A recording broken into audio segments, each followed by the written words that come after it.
vociferous no to both the president and those horrible executive orders. They're bad for America. They're bad for humanity. They're bad for our national security, and they are against everything that is American. The orders make us less humanitarian, less safe, and less American. Now let me say a few things here. First, let me say this. I have talked to Secretary Kelly. I have told him in no uncertain terms that he has a moral obligation to go to the president and tell him to rescind these orders.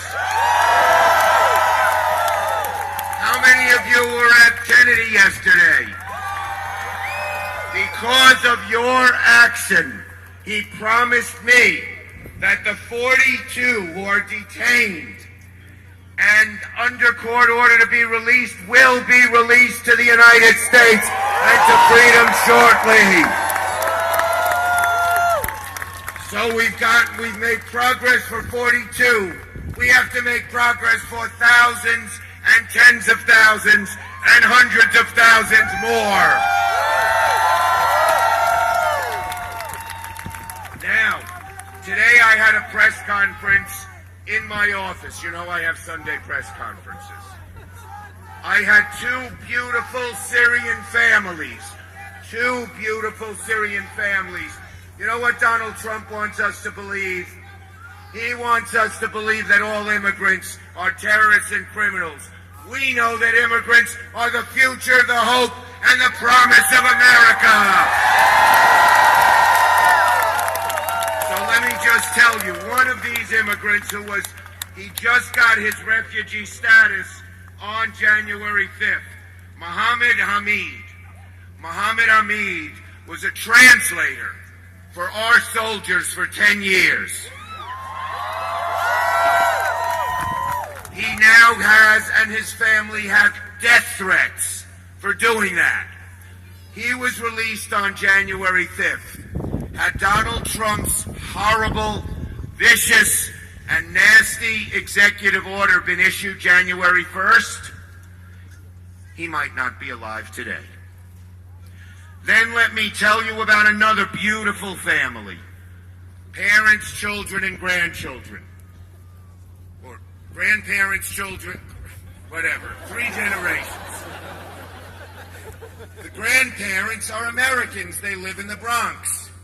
Mr. Elias has a little reupholstery business. Like so many immigrants, he's creating jobs and working for America. But his daughter and son-in-law and their 4 beautiful grandchildren were being persecuted in Syria. In fact, 2 suicide bombers blew themselves up in front of their home. For 5 years, this is an American citizen, Mr. Elias and his wife. They've tried to get their children and grandchildren here to freedom. They were just released last week. Had they not had this executive order come out 2 weeks earlier, they too might be dead. So what we're talking about here is life and death for so many people.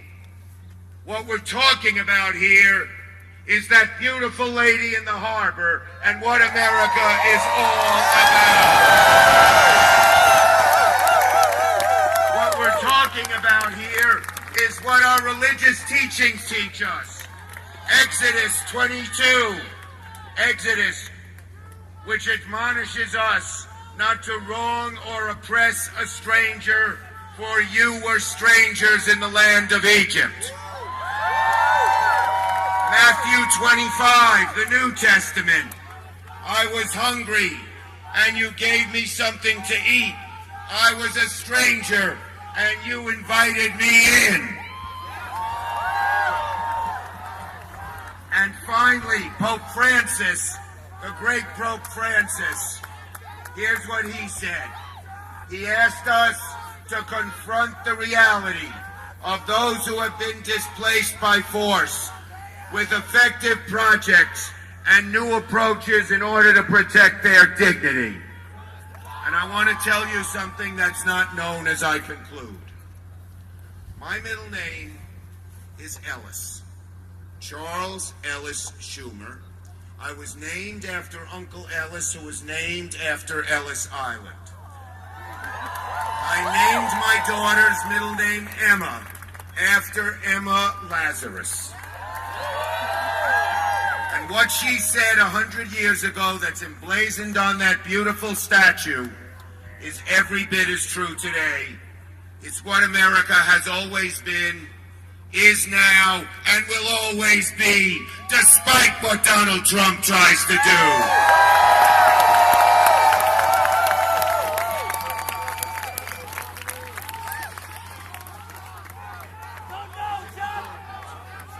Give me your tired, your poor, your huddled masses yearning to be free, the wretched refuse of your teeming shore.